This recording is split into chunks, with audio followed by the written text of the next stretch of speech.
Assalamualaikum warahmatullahi wabarakatuh. Bismillahirrahmanirrahim. Innal hamdalillah nahmaduhu wa nasta'inuhu wa nastaghfiruh wa na'udzu billahi min shururi anfusina wa sayyiati a'malina. Man yahdihillahu fala mudilla lahu wa man yudlil fala hadiya lahu. وأشهد أن لا إله إلا الله وحده لا شريك له وأشهد أن محمدا عبده ورسوله يا أيها الذين آمنوا اتقوا الله حق تقاته ولا تموتن إلا وأنتم مسلمون أما بعد. Alhamdulillah, kita bersyukur pada Allah Subhanahu wa taala pada hari ini, hari Kamis 8 Al-Muharram 1442 Hijriah, kita dimudahkan oleh Allah Subhanahu wa taala untuk duduk bersama mengkaji kembali kitab Riyadhus Shalihin min kalami Sayyidil Mursalin yang ditulis oleh Al-Imam An-Nawawi rahimahullahu taala. Salawat dan salam semoga selalu Allah berikan kepada Nabi kita Muhammad sallallahu alaihi wa ala alihi wasallam, pada keluarga beliau, para sahabat, serta orang-orang yang mengikuti beliau sampai hari kiamat kelak. Dengan nama-nama Allah yang husna dan sifat-sifatnya yang mulia, kita berdoa, Allahumma inna nas'aluka ilman nafi'an wa rizqan tayyiban wa amalan mutaqabbala. Wahai Allah, sesungguhnya kami mohon kepada Engkau ilmu yang bermanfaat, rezeki yang baik, dan amal yang diterima. Allahumma amin. Ahibati hafizakumullah, para ikhwah yang saya cintai karena Allah, semoga Allah Subhanahu wa taala selalu menjaga kita. Sejatinya ini adalah gilirannya Al-Ustadz Saleh hafizahullah ta'ala, tetapi karena satu dan lain hal beliau tidak bisa berhadir. Kita doakan beliau kembali seperti semula. Kita baca hadis yang ke-11. Wa an Abi Hurairah radhiyallahu anhu qala Rasulullah sallallahu alaihi hadis yang ke-12 ya. Hadis yang ke-12, wa an Abil Abbas Abdullah bin Abbas bin Abdul Muttalib radhiyallahu anhuma an Rasulillah sallallahu alaihi wasallam fima yarwi an rabbih tabaraka wa ta'ala qala innallaha kataba al-hasanati was-sayyi'at thumma bayyana dhalik faman hamma bihasanatin falam ya'malha katabaha Allahu indahu tabaraka wa ta'ala indahu hasanatan kamilah wa in hamma biha fa'amilaha katabaha Allahu 10 hasanatin ila 700 dha'fin ila ad'afin katsirah wa in hamma bisayyi'ah falam ya'malha katabaha Allahu indahu hasanatan kamilah wa in hamma biha fa'amilaha katabaha Allahu sayyi'atan wahidah. Muttafaqun alaih. Dari Abul Abbas Abdullah bin Abbas bin Abdul Muttalib. Abul Abbas kunyah karena nama beliau adalah Abdullah bin Abbas. Saya sudah menyebutkan bahwasanya menurut orang Arab terdahulu bahwa termasuk bukti cinta mereka kepada bapak mereka, orang tua mereka, maka mereka menggandengkan nama bapak selalu di dalam kehidupan mereka. Seperti ini, Abdullah bin Abbas, nama anaknya namanya Abdullah bin Abbas, berarti nama bapaknya adalah Abbas. Dan beliau berkunyah Abul Abbas, bapaknya Abbas. Ini menghormati sang bapak. Selalu digandengkan nama bapak, orang tua dalam kehidupan. Saya belum ngecek nama anaknya Abdullah siapa.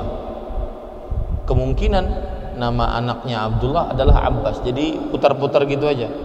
Abdullah bin Abbas, Abdullah bin Abbas, putar-putar gitu saja. Karena sebagai bentuk penghormatan mereka. Dan Abdullah bin Abbas sering dipanggil dengan Ibnu Abbas.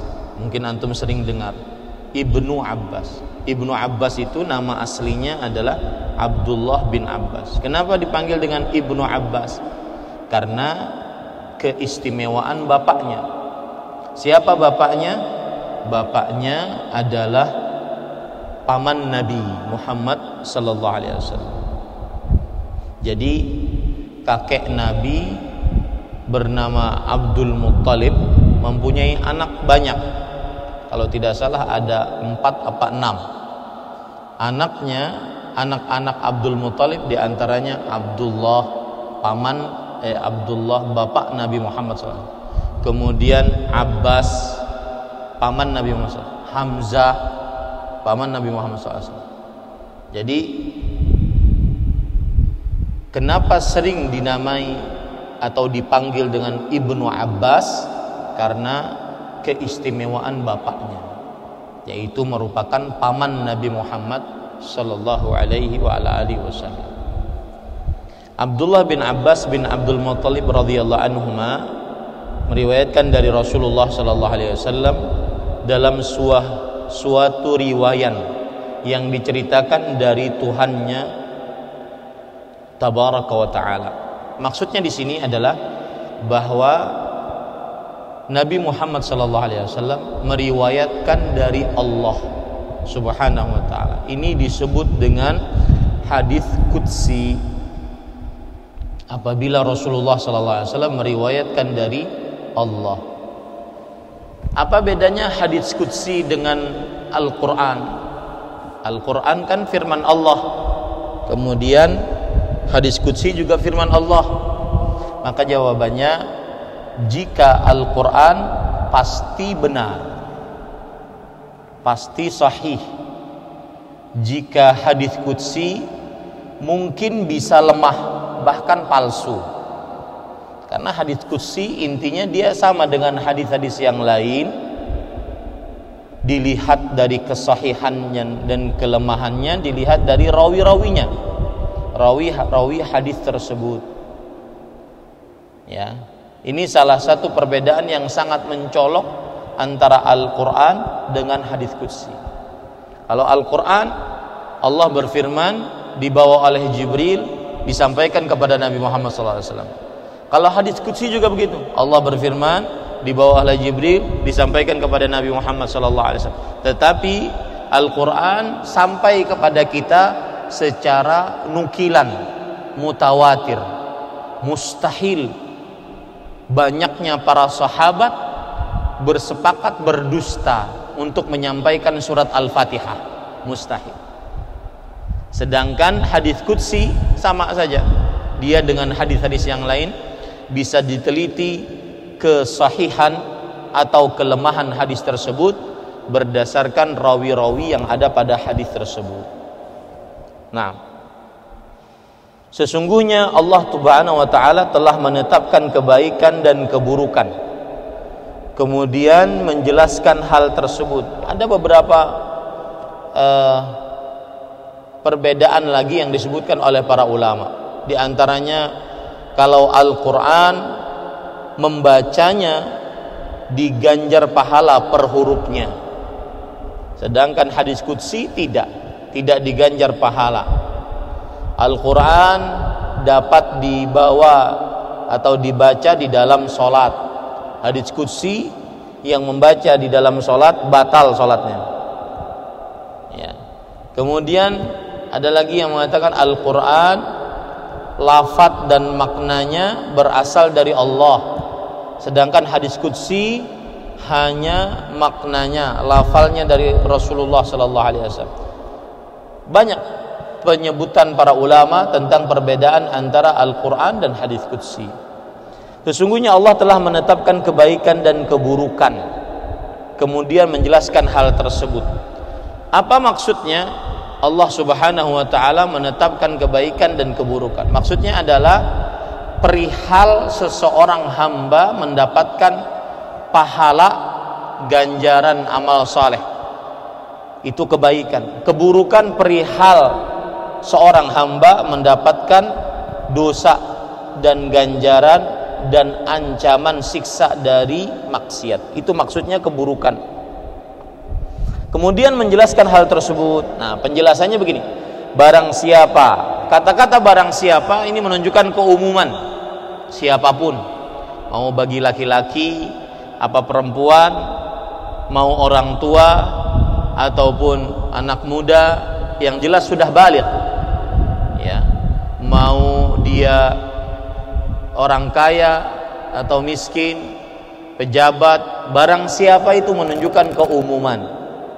Karena man di sini dalam bahasa Indonesia barang siapa, bab ikhlas dan meletakkan niat, saya berkehendak untuk melakukan ibadah haji, saya berkehendak untuk berjihad, saya berkehendak untuk menikah lagi, saya berkehendak, ya, itu namanya berkehendak, mengerjakan kebaikan kemudian tidak jadi melakukannya, sebatas niat, maka dicatatlah oleh Allah yang maha suci dan maha tinggi sebagai suatu kebaikan yang sempurna di sisinya. Ini menunjukkan keluasan rahmat Allah.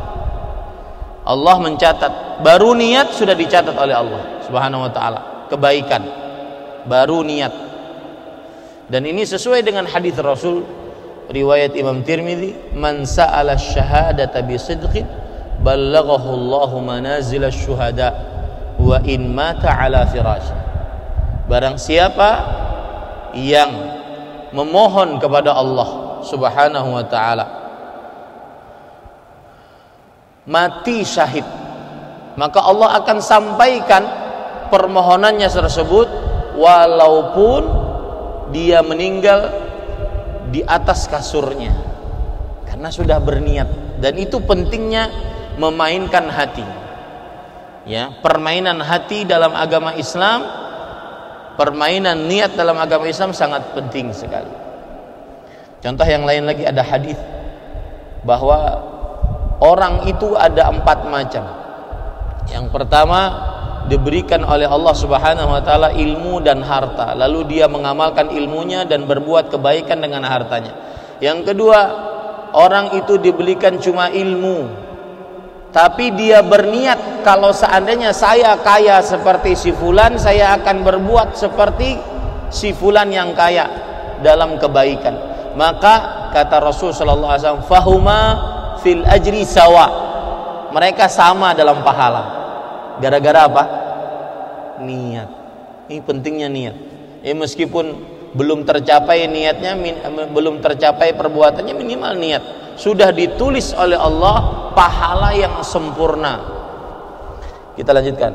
Kemudian, barang siapa berkehendak mengerjakan kebaikan kemudian melakukannya, dicatatlah oleh Allah sebagai 10 kebaikan di sisinya, sampai menjadi 700 kali lipat, bahkan menjadi berlipat-lipat. Karena Allah Subhanahu wa ta'ala maha luas rahmatnya, seperti di dalam surah Al-Baqarah tentang orang yang bersedekah. Matsalul ladzina yunfiquna amwalahum fi sabilillahi kamatsali habbah ambatat sab'a sanabil fi kulli sumbulatin mi'atu habbah wallahu yudha'ifu liman yasha. Barang siapa perumpamaan orang-orang yang bersedekah di jalan Allah Subhanahu wa ta'ala, maka seperti dia menanam 1 biji. 1 biji menumbuhkan 7 bulir. 7 bulir dilipatkan 100, kemudian dilipatkan lagi, dan Allah Subhanahu wa ta'ala maha luas rezeki. Nah, sama ini, yang mengerjakan 1 kebaikan dilipatkan oleh Allah mendapatkan pahala 10 kebaikan, dilipatkan lagi 700, dilipatkan lagi tanpa batas. Ini ada pengecualian, kecuali puasa. Puasa tidak ada yang mengetahui pahala lipatannya kecuali Allah Subhanahu wa taala. Saking di dalam puasa itu benar-benar terdapat niat ikhlas. Allah Subhanahu wa taala Rasulullah sallallahu alaihi wasallam bersabda, "Kullu amalin yudha'af illa as-siyam, fa innahu li wa ana ajzi bih." Setiap amalan dilipatkan pahalanya. Lipatannya kita tahu hitungannya.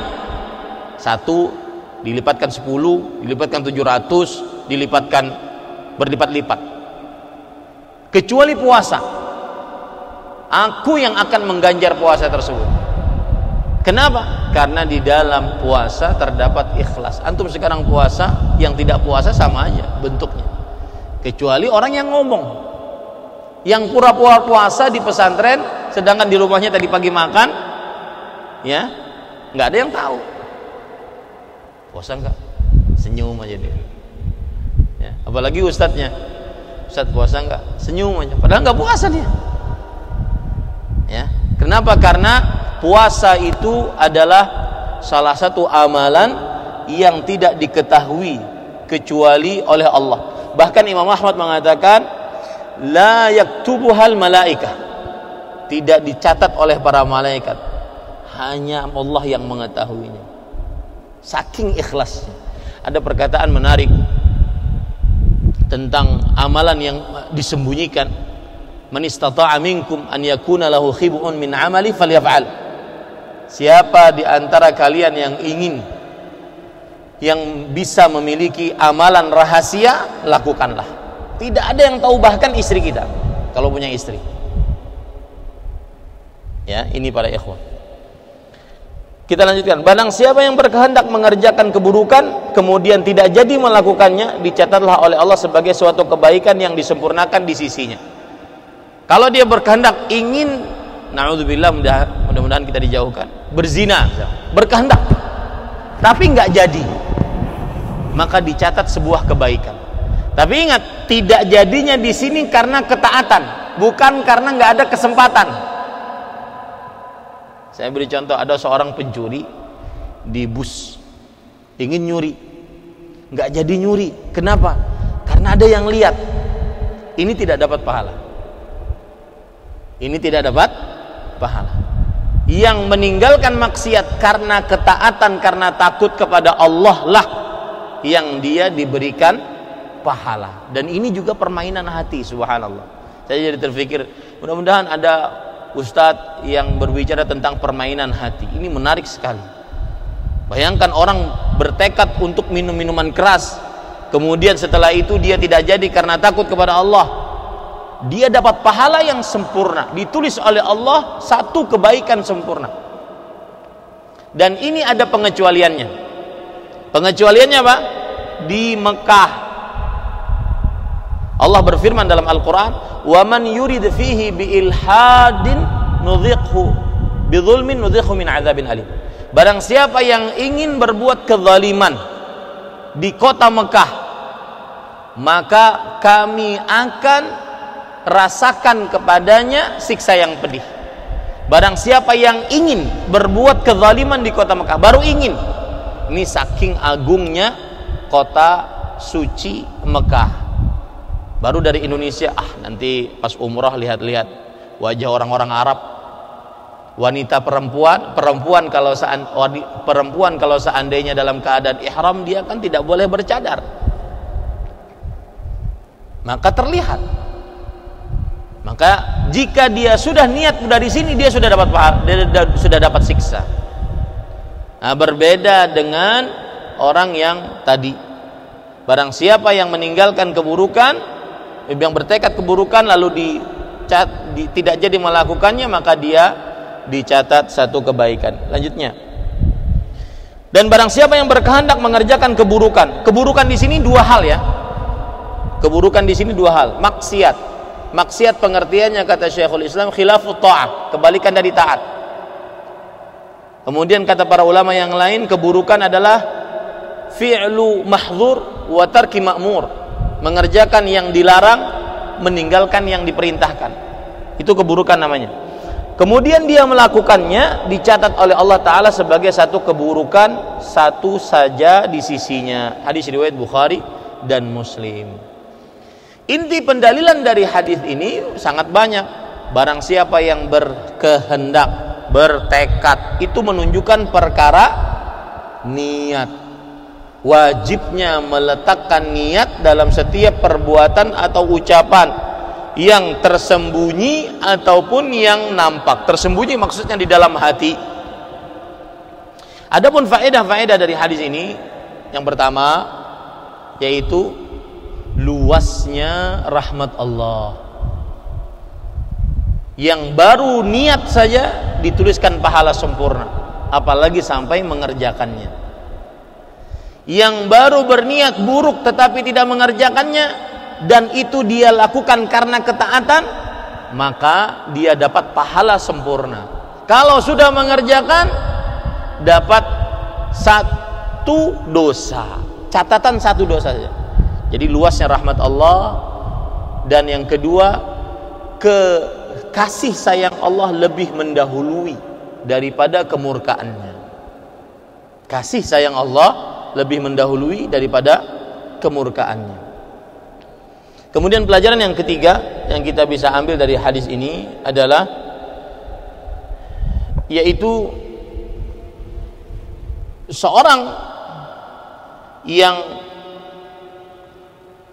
meninggalkan maksiat wajib dibarengi dengan niat taat, bukan hanya sekedar tidak mempunyai kesempatan. Yang meninggalkan maksiat wajib dibarengi dengan taat. Misalkan nih, ada orang saat safar biasanya dia dengan handphonenya nonton hal-hal yang haram, tidak jadi nonton karena lowbat, ini nggak dapat pahala.